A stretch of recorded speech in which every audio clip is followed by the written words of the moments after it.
Halo teman-teman, selamat datang kembali di channel saya yang akan banyak membahas mengenai masalah perencanaan keuangan secara personal teman-teman.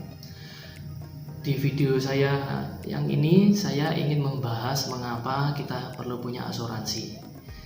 Saya sendiri sebagai pemegang polis asuransi, saya punya 2 polis teman-teman, yaitu asuransi kesehatan dan asuransi jiwa. Nah, seringkali hal-hal yang tidak kita inginkan terjadi di dalam hidup kita, semisal terserang penyakit kritis hingga kecelakaan yang membutuhkan biaya yang sangat besar.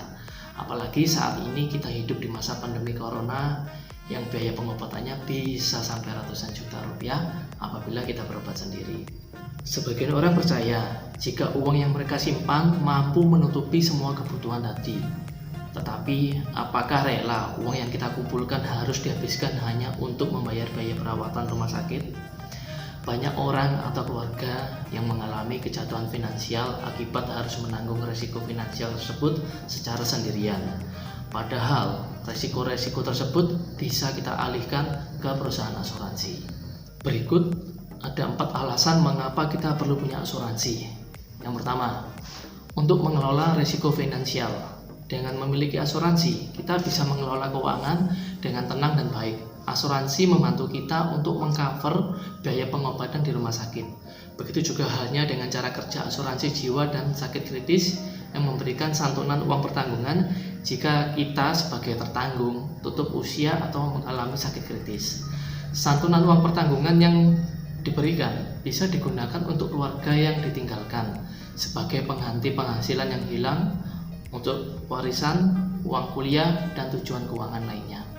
Yang kedua, asuransi sebagai ban serep atau kapal sekoci dalam investasi dan menabung. Seringkali kita berinvestasi namun tidak memiliki asuransi pribadi. Sebagai seseorang yang berinvestasi, entah itu di pasar saham, reksadana, deposito, dan bisnis-bisnis yang lainnya, tentunya kita memiliki tujuan keuangan dari investasi kita tersebut. Misal, untuk biaya menikah, beli rumah, pensiun, dan lain sebagainya. Bayangkan, jika kita tidak punya asuransi lalu jatuh sakit, maka ada kemungkinan kita memakai dana dari hasil investasi kita untuk menutup biaya pengobatan kita di rumah sakit.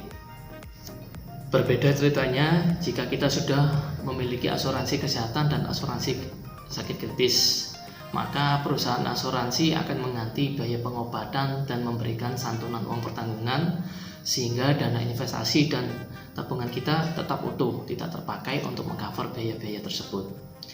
Dengan begitu, kita tetap memiliki kesempatan untuk mewujudkan tujuan-tujuan keuangan dari hasil investasi kita.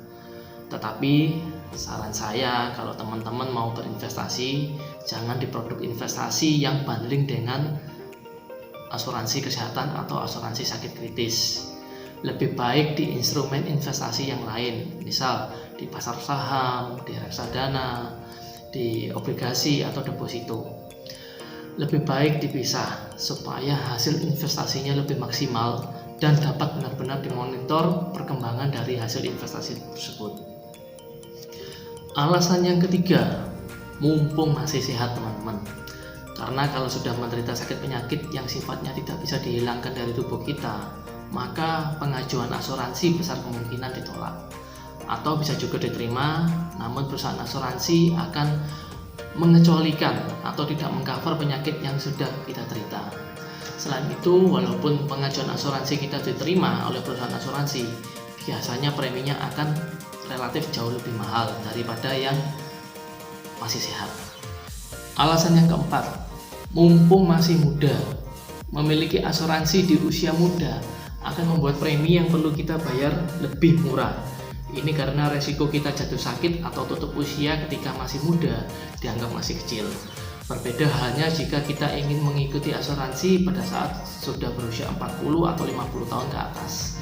Premi yang dikenakan pasti akan lebih besar karena resiko sakit dan tutup usia di rentang usia tersebut lebih besar. Demikian teman-teman, 4 alasan menurut saya mengapa kita perlu punya asuransi. Kalau teman-teman punya pendapat lain, silakan teman-teman komen di bawah ini. Jangan lupa teman-teman bantu subscribe, like, dan share video saya ini supaya saya semakin semangat untuk membuat konten-konten yang bermanfaat bagi teman-teman.